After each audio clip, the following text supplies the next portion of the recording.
All right, this is my second take on this video.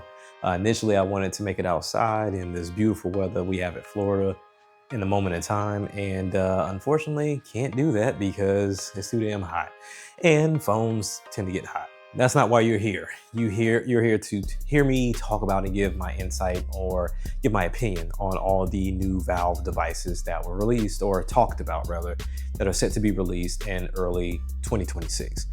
We have the brand new Steam controller, we have the Steam machine, and we have the Steam frame.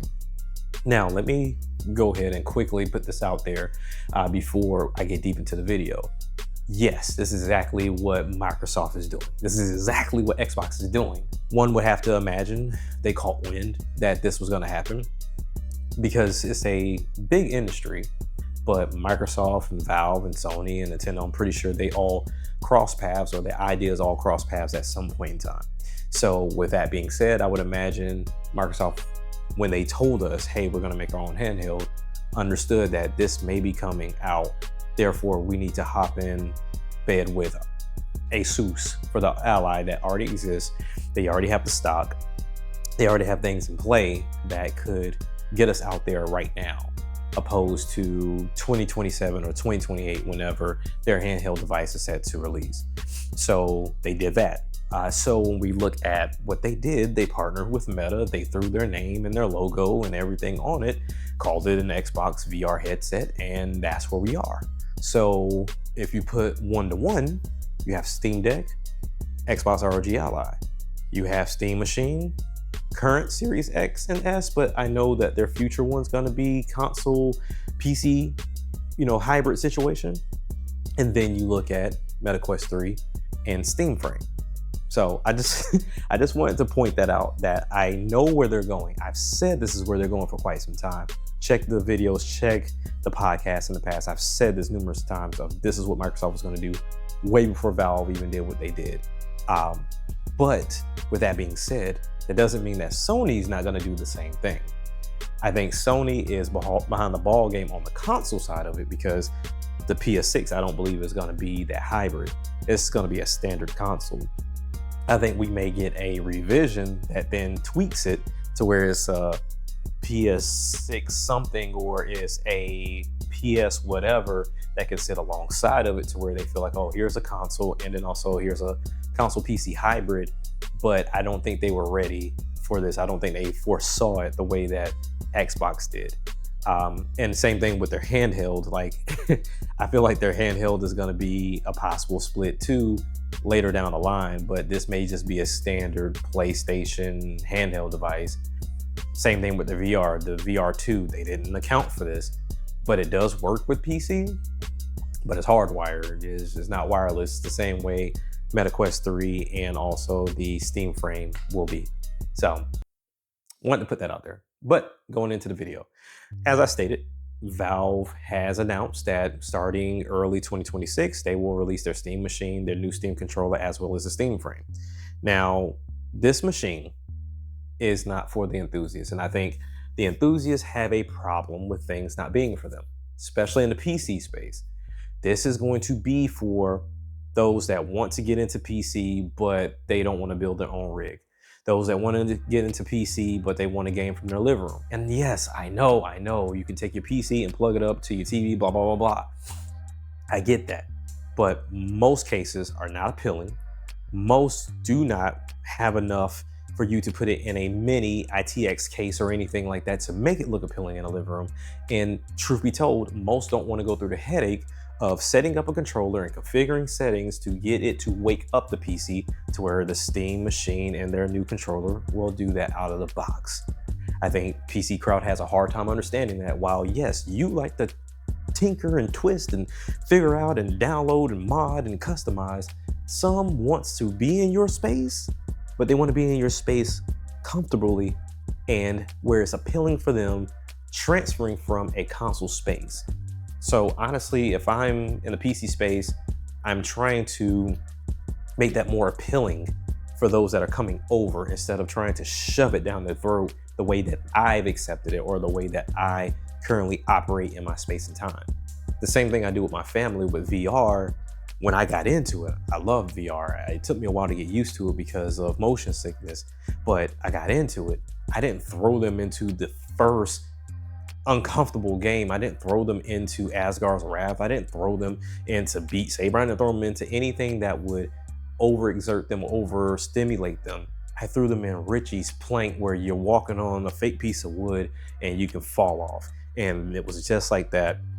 I introduced them to the entertainment side. I introduced them to other things that I knew they were comfortable with, which lo and behold led them to buy their own. And then they got into other games. I didn't have to take them to the extreme to get them in. And so I need the PC enthusiasts to understand that Valve gets this, as well as looking at their statistics that most gamers are 1080p. Most gamers are only playing a few games here and there, and they wait for sales to come in. They don't need the highest of specs. They don't care about 4K 60. They only care about, is this game good? Can it run on my device? And can I afford it? And that's what this can be. We don't know the price. We'll probably learn the price here pretty soon, but we don't know the price. And I would imagine it's competing with the entry-level PCs, if you will, which I think ranges anywhere between $8 to $1,000 at this point in time. So with me saying that, please don't come and say, oh, buy a PS5 Pro because PS5 Pro is $800. You can get a lot more than a low-end PC. There is a reason some people slowly get into things. And if this is their entry level for a PC, don't tell them to buy a PS5 Pro, because it's obvious they're trying to make that conversion from console to PC. You have to walk people into a process. You can't just throw them into the water and expect them to swim. Get it? Anyway, I'm excited for these devices because while I don't identify as a PC gamer, I identify as a gamer. So if things look interesting to me, I'm going to get into it, whether it's console, mobile, handheld, VR, PC, whatever. So this looks enticing to me. And here's why it looks enticing to me and why it should look enticing to a lot of people. You have a PC device that is made by Valve, who has the biggest storefront as we speak right now, along with history of having a Steam machine, along with the history of having a Steam Deck, to where they've gotten into a process of learning to verify games and also having developers make specific settings to run properly on said device. You can't make that claim if you are building your own PC, if you have your different pieces of tech from Intel or from AMD, or if you got this one from MSI or whomever else that you've pieced together your Frankenstein machine. They can't curate for a million PCs, but what they can curate for is for a Steam machine and a Steam Deck. So what that does is, for people that wanted to get back into PC or get into PC gaming in general, you can say, hey, is this Steam verified? Is this Steam machine verified? Or if it's not verified quite at that moment in time, will the developer go and say, hey, look, there are Steam machine settings or Steam Deck settings in there. For example, Demon Tide. Demon Tide is not out yet, but there is a demo for Demon Tide on Steam. If you go and play that demo, there is a setting on there that says Steam Deck. The same way we have performance or quality or high, low, or very high or ultra settings, they have Steam Deck settings to where they've gone through, as developers, tested their own game to see if this works for this device. Now, granted, there are sites, there's blogs and everything else that can do the same, but who better to get it from than the developer themselves? And this is something that the Steam machine in itself can do. So now, not only do you have that, but then you have, like I said, the controller that is meant for those that want to play games that sometimes they may not be able to get their Xbox controller to run properly, or get the key bindings to work properly, or get their PlayStation controller to work properly because they haven't downloaded or updated their drivers, or same thing with a Switch controller. This Steam controller can do that easily. The same way that your PlayStation controller or your PlayStation tells you to update your controller. Same with your Xbox, the same with your Switch too. So I think that brings in the comfortability of PC gaming, similar to consoles as well. And then, like I said, the form factor is enticing as well, with the light telling you the status of what's going on, how small and compact that it is. And then I love the customization with the front plates that look like they're magnetized. super dope. I don't know who's going to get into making customs, but please start doing those now. Once you figure out how to do that, like, I think that's going to be dope. That's going to be awesome. But all in all, I think it's a great machine. You do it at a great time, because I believe there should be, like, around that time frame, we will be coming out of the winter sale for Steam. But then also, I'm pretty sure we'll jump into another one. There's always sales on Steam. But imagine you want to get into PC gaming. You get the Steam machine, let's say it's priced at $800, $900, right? You get like the 2 TB variant or the 512 variant. Even if you get the 512, you can use the SD card to expand, which I'm kind of curious why they didn't use Express, but I mean, if it works, it works. It worked for the Steam Deck to have just a standard SD card, so that's fine. But you get an SD card, which they're getting so much cheaper because of Express and the time that they've been out. So you can get a 2 TB for, I think, like a little under $100. So in reality, you can probably get that 512 and then just go get a 2 TB SD card if the price difference makes enough sense for you. But you get this device, you expand, and you get the size that you feel like you need. Then you load everything up, you set everything up, and then bam, here's a sale to where I can get a lot of games I've heard about, or even games that I have on my console, and they're $5, $10, $15 here and there. And so now I can really build my library overnight for a fraction of what I paid for just one game when I bought it at launch for this other console that I already had. So there is so much functionality in that. It's just Steam or Valve has to continue to do the verifications. They have to continue to update this machine to ensure that is as flawless as possible, that is helpful as possible, because unfortunately, GOGs, the Epics, the BattleNets, like all of those are going to be issues, right? But majority of those games are going to be on Steam regardless. Like, you're not missing out on anything crazy if you don't have those launchers, but nonetheless, you know, Steam has you covered. So we then go into the Steam Frame. The Steam Frame being their VR headset, which once again, have no idea what this will be priced at, but hopefully it is competitive with the highest end tier for the Quest 3, which I think is roughly around like $500. So hopefully it is not compatible, but it competes in that way. A lot of the games that are on the Quest also have cross-buy with PC, and I believe like Superhot's one of those. But I know there's a few games that kind of identify. I believe, Thrill of the Fight does the same thing, to where if you've purchased it on one spot, it'll identify on the other. So I hope they make that connection in some kind of way. But ultimately, the Steam Frame in itself, I haven't had an opportunity to wear it. Hopefully it's comfortable, because that's one of the biggest complaints when it comes down to VR. When it comes down to the controller, I think the controller offers so much to this VR headset. If you ever notice, as we've gone through VR, there have been so many controller changes because everybody's trying to figure out what's comfortable and what's needed for VR controllers. Looking at the Steam Frame's controller, it looks like a split of a regular controller. You have the triggers, you have the bumpers, you have your 4 face buttons on the right side with a stick, as well as the D-pad and a stick on the left-hand side. You still have the triggers for, you know, your VR gaming of things that you need to pick up using those side triggers. When you look at Quest just has the triggers. It has the 4 face buttons split onto opposite controllers, so you have 2 on the side with the 2 sticks, your start button as well as your menu button, and then you have your grip buttons as well. So what this offers is a multitude of things, right? If you ever look at videos, like look up videos and go find on videos on YouTube, to where there's people such as myself and anybody else that are trying to find ways to play flat games in VR.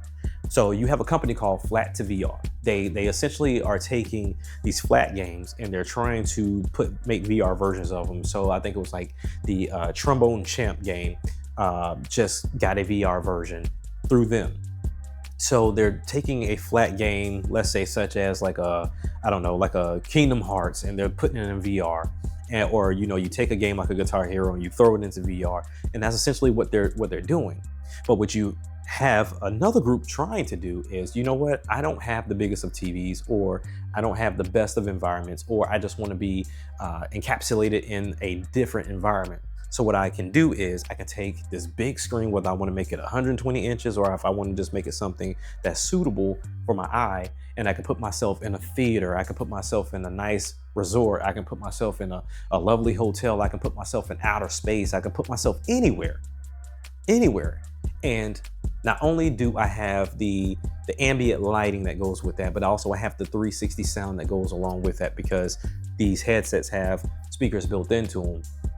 I have that space, but then because this big screen is what it is and it's feeding from my Steam machine, I can play my games on this big screen and I can enjoy it, whether it be with an Xbox controller, a Steam controller, Switch, PlayStation, or even the VR controllers, because it has the suitable amount of buttons for me to actually still play this game. And I think that is freaking amazing, because granted, yes, the Quest can do this, but with an asterisk. In order for you to play these flat games on your Quest 3, you need to have it stream in some shape, form, or fashion, or you need to have the HDMI capture be plugged in to your headset, which also needs to be plugged into a power source, which also needs to be plugged into another power source, and it just keeps going, and therefore it's not anything suitable. You look at the AR glasses that we have with Virtuos or Rokid, that yes, you can plug directly into your Steam Deck or your ROG Ally, but when it comes down to the Switch, you need to buy like this little hub to do something like that. And this is where it makes it very seamless out of the box for the Steam frame. All I have to do is just either install it on the device, because it essentially has the Steam OS in it, or I can stream it from my Steam engine, or my Steam machine. I said Steam engine, my Steam machine, and I have my flat screen gaming there, also having the ability to play VR games. Now, I'm curious to see if Valve themselves start making their own games outside of your Half-Lives or your Team Fortress or your Portals, but we'll see what they tend to do. But in reality, they don't have to do any of that, because they essentially have enough support to cater to everything that they've made. But you have the ability to do these things, and I think this is freaking amazing. So with all that being said, because I don't want this to be too long, they have figured out not only how to have an enormous platform, but then they have a Steam Deck that kind of helped usher a lot of this in to get things set and get the ball rolling. But then you reintroduce Steam Machine in a proper time, in a proper setting, and hopefully with a proper setup.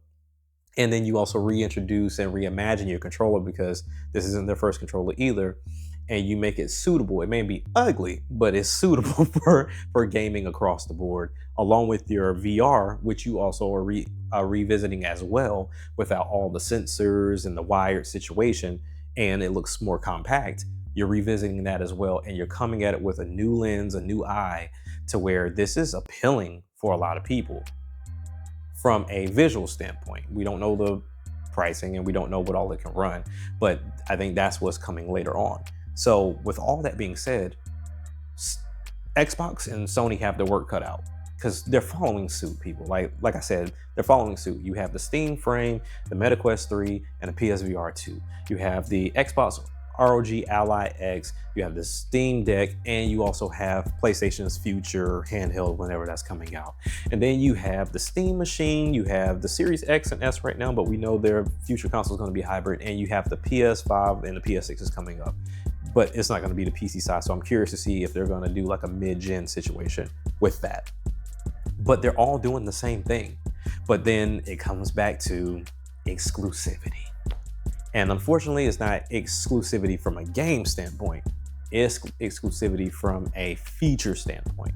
What can my device offer you to make this process more appealing, more customizable, more comfortable, like whatever the case may be, whatever you're looking for? Will the Windows UI or Xbox's UI, their own big picture mode, rival big picture on Steam?